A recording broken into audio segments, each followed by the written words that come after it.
Silakan klik subscribe karena subscribe itu gratis, gratis dan gratis. Let's go.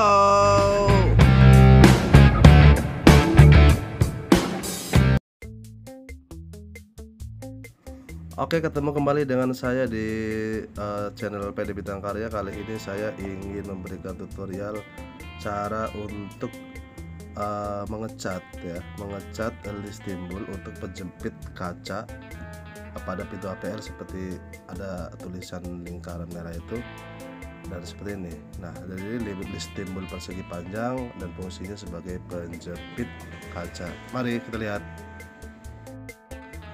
Oke, yang pertama yang harus kita lakukan adalah kita buat listnya. Bisa dari kayu, bisa dari triplek, dan bisa dari MDF. Tebelnya 1 cm atau 1,2. Nah, yang paling efektif sebenarnya adalah kayu dan MDF. Kalau kayu kan posisinya dia sudah halus, hampir 4 muka dia halus, sedangkan kalau MDF juga sama halus. Dan kalau triplek agak sedikit kasar ya, pada bagian tebalnya biasa seperti itu kasar, jadi nanti agak begitu susah, masih agak kelihatan. Nah, kali ini yang digunakan adalah sistem manual. Kita tidak menggunakan mesin untuk meng-high spray seperti pakai kompresor dan lain sebagainya. Tapi di sini kita menggunakan alat manual, yaitu berupa cat atau stand dan kain, terus lakban dan pisau cutter seperti ini. Dan nanti contohnya bisa dilihat dari gambar ini seperti itu. Nah, untuk pemilihan pada list timbul untuk penjepit HPL pada pintu HPL ini, untuk penjepit kaca ya pada pintu HPL ini adalah menggunakan lakban berdiameter 5 cm, lebarnya 5 cm, dia panjangnya bebas ya, tergantung gulungannya. Dan biasanya sih list timbul untuk penjepit kaca pada pintu HPL itu dia posisinya nongol sekitar antara 3 sampai 5 mili, dan ketika menggunakan lakban yang lebarnya, diameter lebarnya itu 5 cm, maka akan pas, ataupun kalau memang tidak pas nanti posisinya tidak berpengaruh, karena nanti bagian pojok bawah itu biasa ketutup ya, nanti seperti ini posisinya. Jadi kita tarik lakban seperti panjangnya, misalnya ini kan pintu HPL kan panjang banget nih, kacanya sekitar 170-an atau 150-an, saya agak lupa. Nanti kita tarik posisi lakbannya, diganjel sama kayu. Ini ada kayu itu, kotak kecil itu, terus sepanjang dari list, lalu kita baru tempelkan seperti contoh pada video ini. Nah, apa yang dihasilkan sebenarnya dari list timbul dengan menggunakan cara manual yang tadi menggunakan itu ya, lakban dengan bahan utama lakban. Yang dihasilkan adalah satu, kita tidak usah menggunakan dempul untuk menutup pori-pori. Jadi di fungsi dempul itu untuk menutup pori-pori sudah digantikan oleh lakban. Terus hasilnya nanti akan membentuk sebuah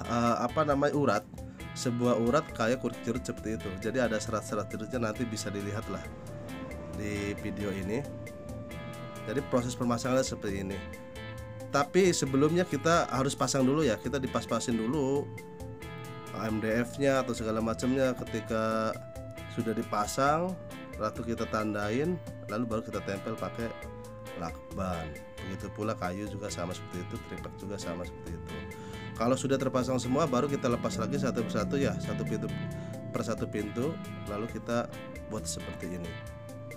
Nah, setelah sudah ditempel ya, lihat bagian sudutnya dia agak sudah diadu manis ya, sudah diserong seperti itu. Biasanya sih dimensinya antara 1 cm kali 1, berapa ya, 1,6, 1,7 lah ukuran listnya. Jadi dia tetap ada nongol, kalau pintu itu kan tebalnya 3,5an seperti itu. Kalau yang 4 cm berarti ya kita harus tambahin lagi tambahin lagi sekitar berarti 1,8an, mungkin sekitar atau 1,9 untuk tinggi dari listnya, dan tebelnya tetap pakai 1 cm atau 1,2.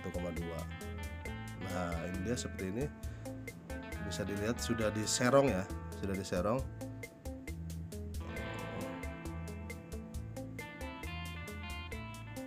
Nah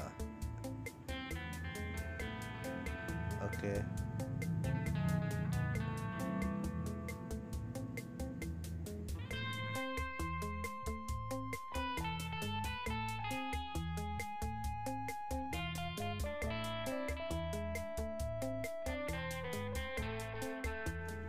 Oh iya, tadi untuk karternya fungsinya seperti itu, untuk memotong bagian pinggir-pinggir untuk merapikan. Nah kita lihat pada bagian sebelum dicat. Nah ini dia serat-seratnya udah kelihatan kan, kayak serat-serat kulit jeruk kayak gitu. Itu menutupi pori-pori, dan memang sebenarnya sih agak rentan ketika ada benturan ya, dia agak kelupas, tapi ketika dicat lagi dia bisa normal kembali seperti itu. Kalau memang posisinya pintunya terbentur oleh katakanlah waktu masang segala macam, itu yang tadi saya bilang bisa dicat ulang kembali dan itu tidak membuat cacat seperti itu.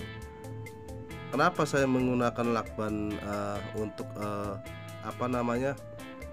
menutup pori-pori ya, dan nanti menimbulkan kesan kayak ada kulit jeruk seperti itu bagian listnya. Ya itu pertama, satu untuk efektivitas, terus kemudahan. Kita nggak usah pakai kompresor atau hairspray, dan lihat setelah dicat. Oke. Jadi ini sebenarnya bukan cat, ini pakainya wood stain karena saya pintunya gelap, jadi kita pakai wood stain yang black, warna yang black itu. Jadi kita kasih thinner, dan hasilnya seperti ini. Dan nanti ketika akhir untuk bagusnya kita bisa menggunakan finishing melamik ya, finishing melamik warna semi gloss atau doff bisa kita aplikasikan, atau menggunakan vernis, maksudnya seperti itu. Kalau ini saya nggak menggunakan vernis, langsung saja karena pintunya warnanya doff, jadi saya biarin saja seperti itu.